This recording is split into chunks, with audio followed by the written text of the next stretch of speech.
ಓಂ ಗಣೇಶಾಯ ನಮಃ. ನಮಸ್ಕಾರ.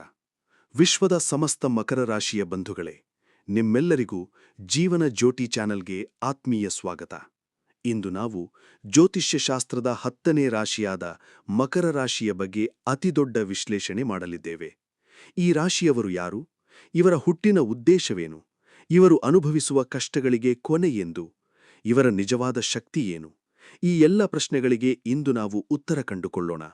ಈ ವಿಡಿಯೋ ಕೇವಲ ರಾಶಿ ಭವಿಷ್ಯವಲ್ಲ, ಇದು ನಿಮ್ಮ ಬದುಕಿನ ಕೈಗನ್ನಡಿ. 1. ಮಕರ ರಾಶಿಯ ಮೂಲ ತತ್ವ ಮತ್ತು ಚಿಹ್ನೆಯ ರಹಸ್ಯ. ಮಕರ ರಾಶಿಯು ಭೂಮಿ ತತ್ವದ ರಾಶಿ. ಅಂದರೆ ಇವರು ಎಷ್ಟು ಎತ್ತರಕ್ಕೆ ಬೆಳೆದರೂ ನೆಲದ ಮೇಲೆಯೇ ಇರುತ್ತಾರೆ.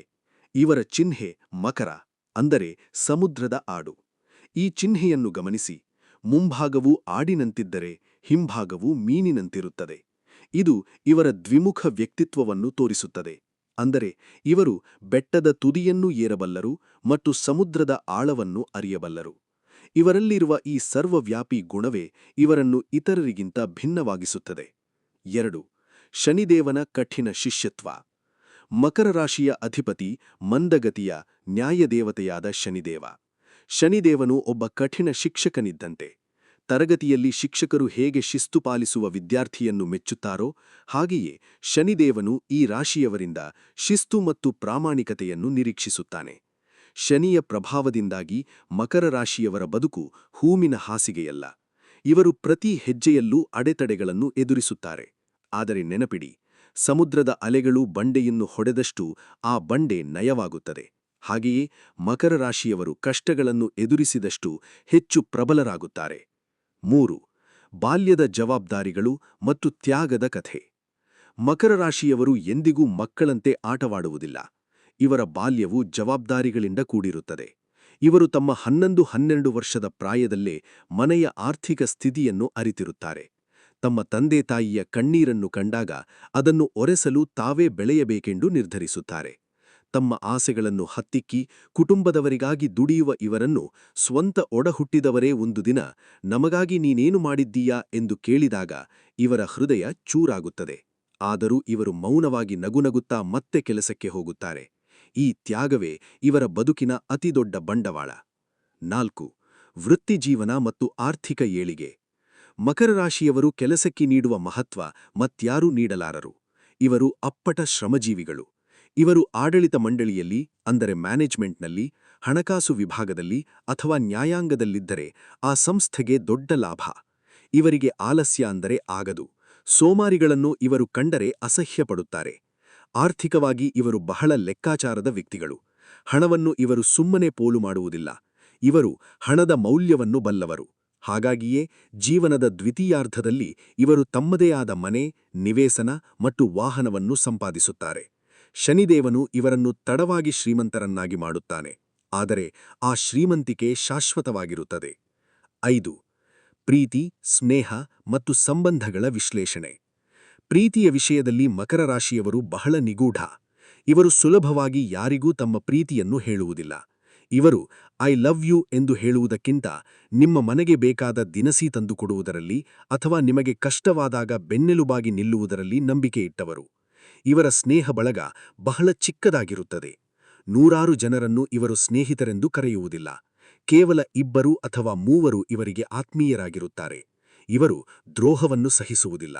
ಒಮ್ಮೆ ನಂಬಿಕೆ ಒಡೆದರೆ ಆ ವ್ಯಕ್ತಿ ಇವರ ಪಾಲಿಗೆ ಮುಗಿದ ಕಥೆ. ಇವರು ಎಂದಿಗೂ ಸೇಡು ತೀರಿಸಿಕೊಳ್ಳುವುದಿಲ್ಲ. ಬದಲಾಗಿ ಆ ವ್ಯಕ್ತಿಯ ಅಸ್ತಿತ್ವವನ್ನೇ ಮರೆತು ಬಿಡುತ್ತಾರೆ. 6. ಮಕರ ರಾಶಿಯವರ 36ನೇ ವರ್ಷದ ತಿರುವು. ಜ್ಯೋತಿಷ್ಯದ ಪ್ರಕಾರ ಮಕರ ರಾಶಿಯವರ ಜೀವನದಲ್ಲಿ 32ರಿಂದ 36ನೇ ವರ್ಷ ಬಹಳ ಪ್ರಮುಖವಾದುದು. ಇಲ್ಲಿಯವರೆಗೆ ನೀವು ಪಟ್ಟ ಎಲ್ಲ ಶ್ರಮಕ್ಕೂ ಫಲ ಸಿಗುವ ಸಮಯವಿದು. ಶನಿದೇವನು ನಿಮ್ಮ ತಾಳ್ಮೆಯನ್ನು ಪರೀಕ್ಷಿಸಿ ಈಗ ನಿಮ್ಮ ಕೈ ಹಿಡಿಯುತ್ತಾನೆ. ಅನಿರೀಕ್ಷಿತ ಧನಲಾಭ, ಉದ್ಯೋಗದಲ್ಲಿ ಬಡ್ತಿ ಅಥವಾ ಸಮಾಜದಲ್ಲಿ ದೊಡ್ಡ ಗೌರವ ನಿಮಗೆ ಈ ಸಮಯದಲ್ಲಿ ದೊರೆಯುತ್ತದೆ. ಇದು ಮಕರ ರಾಶಿಯವರಿಗಿರುವ ವಿಶೇಷ ರಾಜಯೋಗ. 7. ಆರೋಗ್ಯ ಮತ್ತು ಮಾನಸಿಕ ಸ್ಥಿತಿ. ಶನಿಯ ಪ್ರಭಾವದಿಂದ ಮಕರ ರಾಶಿಯವರಿಗೆ ಮೂಳೆ ಮತ್ತು ಕೀಲು ನೋವಿನ ಸಮಸ್ಯೆ ಕಾಡಬಹುದು. ಇವರು ಅತಿಯಾಗಿ ಕೆಲಸ ಮಾಡುವುದರಿಂದ ಬೆನ್ನು ನೋವು ಕೂಡ ಸಾಮಾನ್ಯ. ಆದರೆ ಇವರ ಅತಿದೊಡ್ಡ ಆರೋಗ್ಯ ಸಮಸ್ಯೆಯೆಂದರೆ ಅದು ಅತಿಯಾದ ಆಲೋಚನೆ, ಅಂದರೆ ಓವರ್ ಥಿಂಕಿಂಗ್. ಮನಸ್ಸಿನಲ್ಲಿಲ್ಲದಿದ್ದರೂ ಕೆಟ್ಟದ್ದೇ ಆಗುತ್ತದೆ ಎಂದು ಹೆದರುವುದು ಇವರ ಸ್ವಭಾವ. ಇದನ್ನು ಹೋಗಲಾಡಿಸಲು ಪ್ರತಿದಿನ ಕನಿಷ್ಠ 10 ನಿಮಿಷ ಧ್ಯಾನ ಮಾಡುವುದು ಅತ್ಯಗತ್ಯ. 8. ಜೀವನ ಜ್ಯೋತಿ ಚಾನೆಲ್ ನೀಡುವ ವಿಶೇಷ ಪರಿಹಾರಗಳು. ಮಕರ ರಾಶಿಯವರು ತಮ್ಮ ಕಷ್ಟಗಳನ್ನು ಕಡಿಮೆ ಮಾಡಿಕೊಳ್ಳಲು ಈ ಕೆಳಗಿನ ಕಾರ್ಯಗಳನ್ನು ಶ್ರದ್ಧೆಯಿಂದ ಮಾಡಬೇಕು. 1. ಶನಿದೇವರ ಆರಾಧನೆ.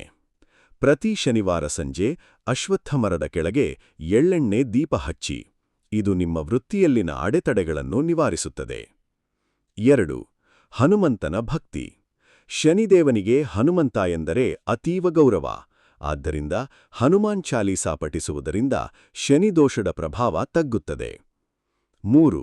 ಸೇವೆಯ ದಾರಿ.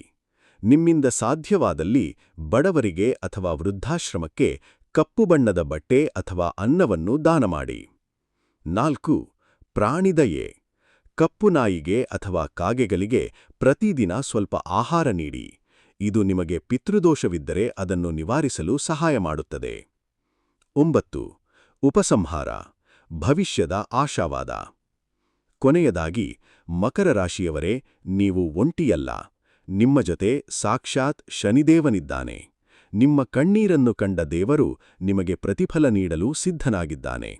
ಸೋಲಿಗೆ ಹೆದರಬೇಡಿ. ಹೋರಾಟವೇ ಮಕರ ರಾಶಿಯವರ ಬದುಕು. ನಿಮ್ಮಲ್ಲಿರುವ ಆ ಛಲವೇ ನಿಮ್ಮನ್ನು ಜಗತ್ತಿನ ಎತ್ತರಕ್ಕೆ ಕೊಂಡೊಯ್ಯುತ್ತದೆ. ನಿಮಗೆ ಈ ಮಾಹಿತಿ ಇಷ್ಟವಾಗಿದ್ದರೆ ಈ ವಿಡಿಯೋವನ್ನು ನಿಮ್ಮ ಮಕರ ರಾಶಿಯ ಸ್ನೇಹಿತರೊಂದಿಗೆ ಹಂಚಿಕೊಳ್ಳಿ.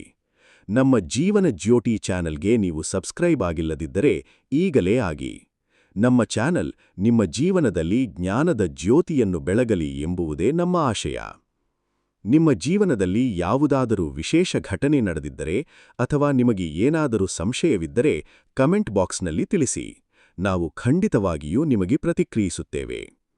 ಓಂ ಶನೈಶ್ಚರಾಯ ನಮಃ ಎಂದು ಬರೆದು ನಿಮ್ಮ ದಿನವನ್ನು ಶುಭವಾಗಿಸಿಕೊಳ್ಳಿ. ಧನ್ಯವಾದಗಳು. ಮತ್ತೊಂದು ಶಕ್ತಿಯುತ ಮಾಹಿತಿಯೊಂದಿಗೆ ಮತ್ತೆ ಭೇಟಿಯಾಗೋಣ. ನಿಮ್ಮ ದಿನ ಸುಖಮಯವಾಗಿರಲಿ.